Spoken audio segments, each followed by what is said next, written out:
Hi అండి, Ranjith Kumar talks లో upload చేసే పాడ్కాస్ట్ లోని బెస్ట్ ఇన్ఫర్మేషన్ ని రంజిత్ కుమార్ క్లిప్స్ ఛానల్ లో అప్లోడ్ చేస్తున్నాము. సో ఫుల్ పాడ్కాస్ట్ ని చూడాలనుకుంటే do check out Ranjith Kumar talks.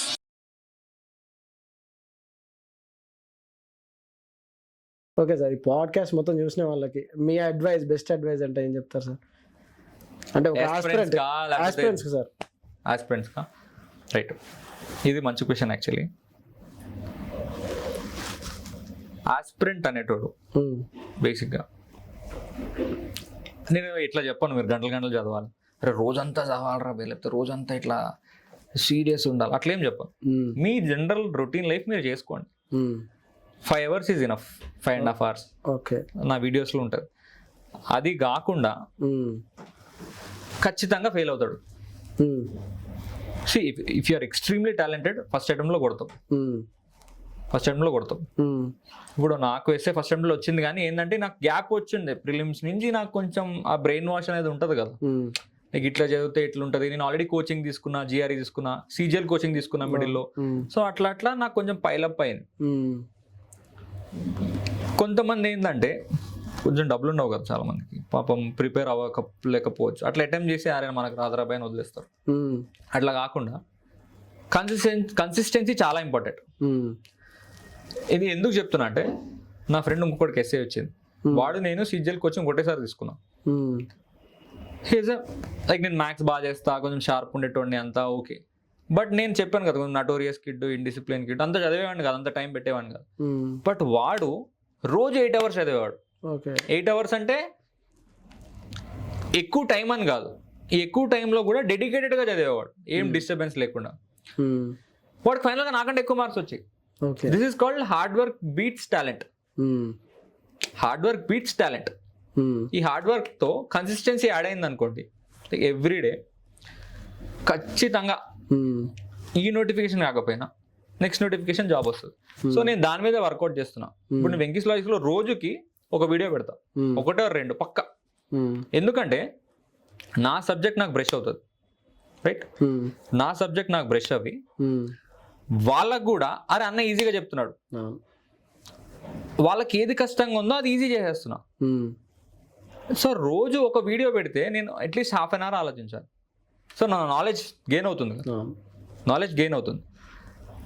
నేను మొన్నటి వరకు అది పాటించలేదు, సో నాకు అందుకే గ్రూప్ 1 మిస్ అయిందేమో. సో మొన్నటి వరకు అది పాటించలేదు. సో ఇప్పుడు నేను అది స్టార్ట్ చేస్తున్నా. సో ఇలా చెప్పుకుంటూ నేను జాబ్కి వెళ్తాను, నేను నా డ్యూటీ చేసుకుంటా, తర్వాత ఎప్పుడైనా ఫ్రీ టైం ఉంటే అక్కడ చూసుకుంటా, మళ్ళీ వచ్చి స్టూడియోలో కానీ ఎక్కడ ఇప్పుడు చిన్న ట్రిప్కి వెళ్ళినా నా వీడియోస్ అన్నీ బేసిక్గా అలాగే ఉంటాయి. బే ఆఫ్ బెంగాల్ బీచ్కి వెళ్ళాం, R K beach.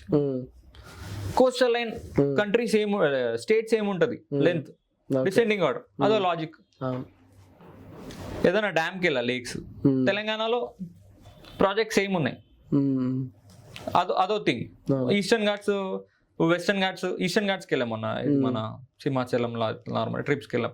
Eastern Ghats, Western Ghats అంటే వాళ్ళకి లైవ్ ఎక్స్ప్లెయిన్ చేస్తే ఇంకా గుర్తుంటుంది కదా. సో నేను అదే చెప్తున్నా ఆస్పిరెంట్స్కి. ఫస్ట్ థింగ్ ఏంటంటే, ఫెయిల్ అయినా కానీ ఏమో నేను మొన్న వదిలేస్తుంటే అసలు వెంకీస్ లాజిక్స్ పేజే ఉండేది సార్. అరే పోయినరా భయ్ అని వదిలేస్తే ఇప్పుడు ఇంతమంది వాళ్ళని ఫాలో గారు, కొంతమందికి జాబ్స్ కూడా వచ్చేవి. సో నేను మళ్ళీ ట్రై చేశాను కాబట్టి ఆ పేజ్ డెవలప్ అయింది, చాలా మందికి జాబ్స్ వచ్చాయి. ఫ్యూచర్లో ఇంకెంతమందికి వస్తాయో తెలియదు. సో ఈ పేజ్ ఎంత డెవలప్ అవుతుందో తెలియదు. ఆస్పిరెంట్ కూడా అంతే. ఒకటి మిస్ అయింది అనుకో, సపోజ్ కానిస్టేబుల్ మిస్ అయింది, మీకు ఎస్ఏ వస్తుందేమో. 6 months చదివారబ్బా, కానిస్టేబుల్ మిస్ అయింది, నెక్స్ట్ 2 years చదువుతున్నారు కష్టపడి, ఎస్ఏ కొట్టొచ్చేమో. ఇప్పుడు ఎస్ఐ మిస్ అయింది, గ్రూప్ 1 కొట్టొచ్చేమో.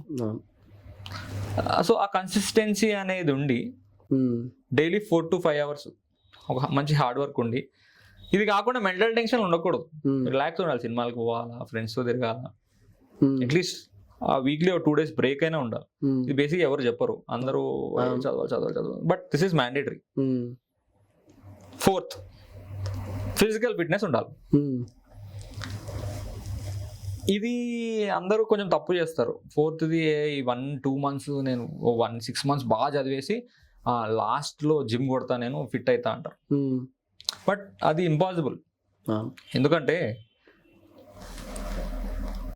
మన ఇంట్లో మనం ఫ్యామిలీ ప్రాబ్లమ్స్ ఒకటి, వైఫ్తో ప్రాబ్లం, గర్ల్ ఫ్రెండ్తో ప్రాబ్లం, లేకపోతే అమ్మాయిలకి బాయ్ ఫ్రెండ్తో ప్రాబ్లం, వాళ్ళ హస్బెండ్తో, ఫ్యామిలీతో ఏదో ప్రాబ్లమ్స్ ఉంటాయి. మీరు ఒక హాఫ్ అన్ అవర్ రన్నింగ్ చేస్తారు అనుకో, half an hour some physical workout, first అవన్నీ మర్చిపోతావు. ఇప్పుడు రన్నింగ్ చేస్తున్నావు అబ్బా, నువ్వు 5 km కొడుతున్నావు, నీ థాట్ ఏముంటది, కంప్లీట్ చేయాలని ఉంటది. అరే కొంచెం ఈ చెమట వచ్చి ఒక కొత్త ఎనర్జీ జనరేట్ అవుతుంది. అప్పుడు నువ్వు చదువు ఖచ్చితంగా వర్కౌట్ అవుతుంది. ఏదైనా లైక్ ఈజీగా గ్రాస్ప్ చేసుకోవడం కానీ, ఈ ఫిజికల్ వర్కౌట్ కూడా ఎక్కువ పట్టించుకోరు యాక్చువల్లీ. అంటే ఏముంది, ఒక 15-20 minutes ఇంట్లో ఉన్నా కానీ పుష్అప్స్, పుల్అప్స్, జిమ్ అని నేను చెప్పట్లేదు, జిమ్కి వెళ్ళండి అట్లా ఏం కాదు. జిమ్కి వెళ్తే వెళ్ళు, రన్నింగ్ వెళ్తే వెళ్ళు, ఇంట్లో వర్కౌట్ చేయి, ఒక హాఫ్ అన్ అవర్, అది ఒక 4.5 hours చదువు, కన్సిస్టెన్సీ. అది హార్డ్ వర్క్ బీట్స్ టాలెంట్ అన్నా కదా. కొంచెం చిల్ అవుతూ అప్పుడప్పుడు ఫ్యామిలీ ఫంక్షన్స్ అంతా అందరినీ మేనేజ్ చేసుకుంటూ చదివితే జాబ్ వస్తుంది. డెడికేటెడ్ గా అంటే అందరూ, కొంతమంది వర్కౌట్ అవ్వచ్చు. నేను లా కేసు చదువుకున్నా, 12 hours చదువుకున్నా, నాకైతే వర్కౌట్ కాదు అట్లా 100% చెప్తాను.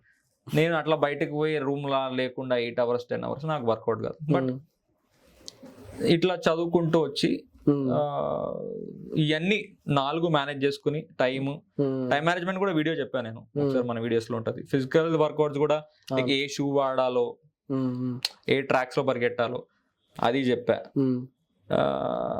మన సిలబస్ స్ట్రాటజీ బేసిక్గా ఎస్ఐతో వీడియో చేసా, Group 2 చేసా, కమ్యూనికేషన్ ఎస్ఐ అని ఎవరికి తెలియదు ఉంటుందని దాని మీద వీడియోస్ చేసా. అంటే నేను ఏ ఎగ్జామ్స్ కొన్ని తెలియదు, గవర్నమెంట్ ఎగ్జామ్స్. అందరు ఏమనుకుంటారు, గవర్నమెంట్, బ్యాంకు, పోలీసు అంతే. SSCలో చాలా జాబ్స్ ఉంటాయి. ఇప్పుడు పోలీసులో కమ్యూనికేషన్ ఎస్ఐ అని ఉంటుంది, PTO ఎస్ఐ ఉంటుంది, ఫింగర్ ప్రింట్ బ్యూరో అనే ఎస్ఐ ఉంటుంది. అవన్నీ సపరేట్ ఎగ్జామ్స్. ఇవన్నీ ఎవరికి తెలియదు. సో ఫస్ట్ ఆఫ్ ఆల్ ఈ అన్నిటితో పాటు you need to get exposure, లోక జ్ఞానం, బయట ఏం జరుగుతుంది, పేపర్ కానీ ఇన్స్టా పేజెస్ చాలా ఉంటాయి, అవన్నీ ఫాలో అయ్యారనుకోండి, ఓ ఈ ఎగ్జామ్ ఇది ఉంది, ఓ ఈ సిలబస్ ఇట్లా చదువుకోవచ్చు. అదే మీరు పాత వీడియోలో ఇందాక చెప్పినట్టు ఆ ముగ్గురు ఉంటారని చెప్పాను కదా, గ్రాడ్యుయేషన్ చేసిన వాళ్ళు, ఇప్పుడు జాబ్ చేసి చదువుకున్న వాళ్ళు, వీళ్ళ తగ్గిన సర్కమ్స్టాన్సెస్ ప్రకారం ఈ 4 ఫాలో అయితే టైము, కన్సిస్టెన్సీ, కొంచెం అప్పుడప్పుడు ఫిజికల్ వర్కౌట్, 4.5 hours ఎక్కువ అవసరం లేదు, ఎక్కువ ప్రాక్టీస్ చేయరు, చదువుతారు అందరూ. ఏ ఎగ్జామ్ అని అందరు చదువుతారు, అరే అంత సిలబస్ అయిపోయింది అంటారు. కొంతమంది కాదు, సిలబస్ కాదలేదు అంటారు. లాస్ట్కి లేదు, అది చదివేసిన తర్వాత మాక్ టెస్ట్ రాద్దాం, లేకపోతే ఇది ఫినిష్ చేసిన తర్వాత. అట్లా కాకుండా మాక్ టెస్ట్ రాసి ఫైనల్ టచింగ్ కాదు, ఎగ్జామ్కి వెళ్తే ఖచ్చితంగా గవర్నమెంట్ జాబ్ వస్తుంది. అంటే ఇంతకు మించి అవసరం లేదు. ఈ 5 things very important. Okay sir, thank you sir, thank you very much. Nice meeting you. Me personal journey, me guidance ఇచ్చారు. అంటే 4 యూజ్ అవుతుందని వచ్చాను నేను. సో ఈ ఇంటర్వ్యూ వల్ల ఎవరైనా ఒకరు యూజ్ అయినా మంచిగా, ఒకరు యూజ్ అయినా జాబ్ కొట్టే, అరే ఆ రోజు అన్న ఇంటర్వ్యూ చూసా కొంచెం మోటివేట్ అయ్యా, జాబ్ వచ్చింది, నేను I would be the most happiest person. Thank you sir, thank you very much. Right, thank you. Okay.